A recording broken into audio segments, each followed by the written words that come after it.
Hey guys, it's me, the ALE Double X Prince. It's been a while since I made a video. For those of you who do not know, I've been doing some Christmas shopping because it's the holiday. It's been a little bit hard with COVID, obviously.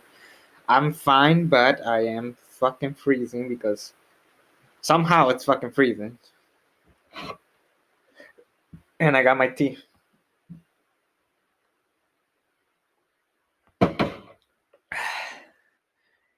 So, it's time to do this video again.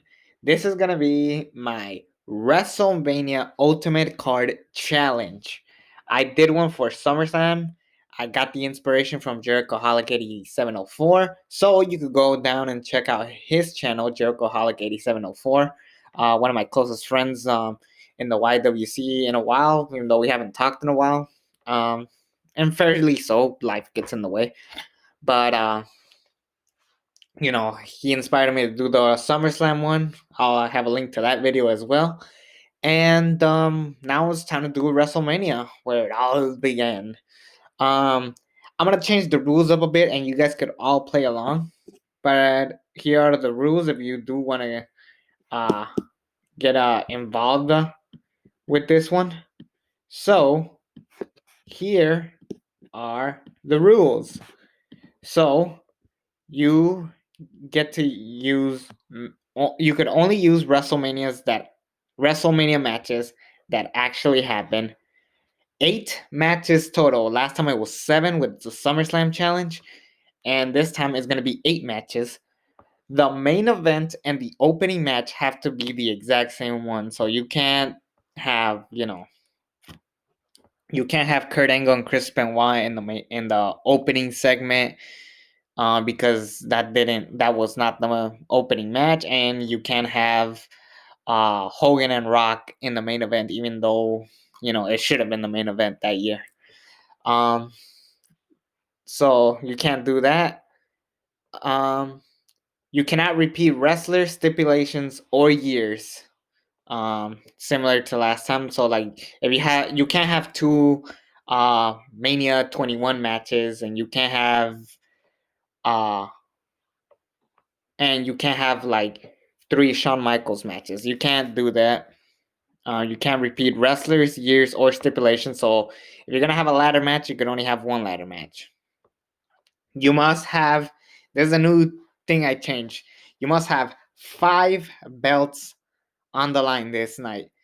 It has to be one of the world titles, women's titles, tag team titles, the IC belt, and any other belt of your choosing. It could be the US, the hardcore, or the European, anything. Hell, I'm even including the women's tag team belts if you want to add that. But those 4 and a title of your choosing all have to be on the line. No pre-show matches, no Sunday Night Heat matches, no kickoffs, none of that. And finally, you must contain 1 farewell match and 1 I don't want to call it a hidden gem, but it has to be a match that takes place under 10 minutes. Basically that little like filler match that just kind of like it has a good story, but it'll get you like and like just kind of like cooled off for the rest of the show. So a match under 10 minutes, anything that you want, that should be fun. So with that said, let's begin. So kicking off. Oh, sorry, one more thing. Here are some wrestlers that were this close but didn't make it onto my list. So Triple H did not make the cut. CM Punk did not make the cut. Kurt Angle, Randy Savage, Andre the Giant, Rey Mysterio, Chris fucking Jericho, The Man, Becky Lynch, Roddy Piper, Batista, and Ronda Rousey. None of these guys were gonna make it on the list, but they were this close. Like I almost put a Savage and Steamboat, but I decided to tweak it up and do something else. A lot of other matches that I wish I put, such as freaking Owen Hart and Triple H. That would have been a cool one to do, but yeah, I wasn't. I didn't put any of those. part of, and even though I was this close to putting Brett and Owen, I would keep in mind I did not put a single WrestleMania 14 match, and I really wanted to put a WrestleMania 14 match, but it was just impossible based on my listing. But Bret Hart and Owen Hart from WrestleMania 10 will be my opening match because, of course, it will. And this is just basically showing brother versus brother, the jealousy of Owen Hart against Bret, showing that Owen Hart is a potential star, a mega star to say the least. And this would be a pretty damn good match. It's probably the best way to open a show with two brothers having just like a grudge match and just killing each other. Even though it was a regular one-on-one match, it just had an amazing story. And Owen Hart would win this match, just like in real life. This would be the perfect way to open up WrestleMania. And to be fair, this is the considered the greatest opening match of all time, not just WrestleMania wise, but in general. Second match on the card, Charlotte Flair versus Asuka for the SmackDown Women's Championship from WrestleMania 34. A lot of people don't like this match. I don't know why. I thought this match was pretty damn good. One of the better matches on the show. Finally ending the streak of Asuka, which is a big like, whoa, holy shit, that happened. Even though it was like random as hell, it kind of worked, especially now. Like, in the beginning, it looked like Oscar was just gonna go downhill, but Oscar said, "Fuck you, Vince. I'm gonna make sure I'm gonna be the top star." And sure enough, that's what Oscar became. And this was a good match. This was a very entertaining match. I know some people are divided on the match, but I thought it was a pretty good match. Now, remember when I said one match has to be under 10 minutes? There's actually a few. Like, there's the blindfold match between Roberts and Mandel, I believe it was, or yeah, Rick Martel, I think it was his name. Back in the day, they used to do a lot of like tag team matches, like the Hart Foundation versus um the freaking any tag team here. Uh, there's a Piper and versus Bad News Brown. There's a lot of like those small little matches, but I went with one with a legit good story going into WrestleMania, and that is Dolph Ziggler versus Otis from WrestleMania 36. This is one of my favorite small matches. Like, this is one of the better matches of WrestleMania 36. This is the best story going into WrestleMania 36, but this was just a simple story of a guy who would never get the girl, who got stood up by Dolph Ziggler. They had a good story, and then it introduced the hacker, which unfortunately that failed. But Dolph Ziggler and Otis, this was honestly one of the funner matches. And even though it was short and to the point, it was a good little like filler match just to like get you relaxed. And then eventually you got the one of the longest fucking matches ever, which is Edge and Randy Orton, the second longest match in WrestleMania history behind the Iron Man match, of course. So Dolph Ziggler and Otis is a good like filler match. And I just realized that Bret Hart was the first match at Mania 10. Charlotte and Asuka was the second match at WrestleMania 34, and Dolph Ziggler and Otis was the third match of WrestleMania 36 night 2. I just realized that was just a coincidence, but yeah, I would definitely add a filler match just to like kind of cool off the crowd.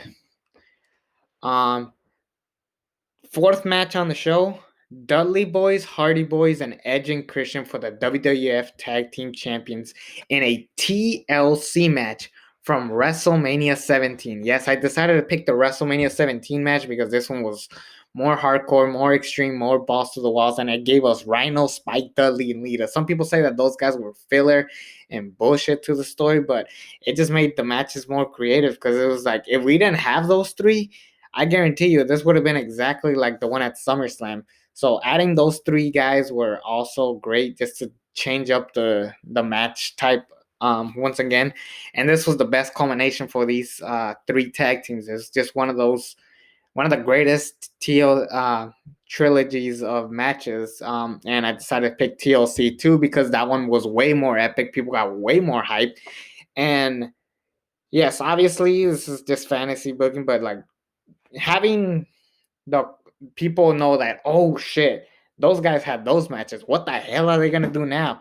and that was great. And also one of the biggest moment that made Edge and Jeff Hardy a superstars that we know today was when Jeff Hardy was holding onto those belts and Edge spearing Edge from a top ladder all the way to the floor. That was just epic. And even though it's been done before, I remember this. It happened on a Raw, but I believe this time they were a little bit higher than usual. So that was just more insane of these guys. And Edge and Christian get the victory because, of course, the heels must always go over. People used to hate. I used to hate that Edge and Christian won all three matches, but that made them even bigger heels because it was just them not taking that many bumps, and they got the victory. So in a way, it worked. I do appreciated that storytelling from those three tag teams, from Edge and Christian, and just showing that Dudleys and Hardys were the ones kicking ass for the most part,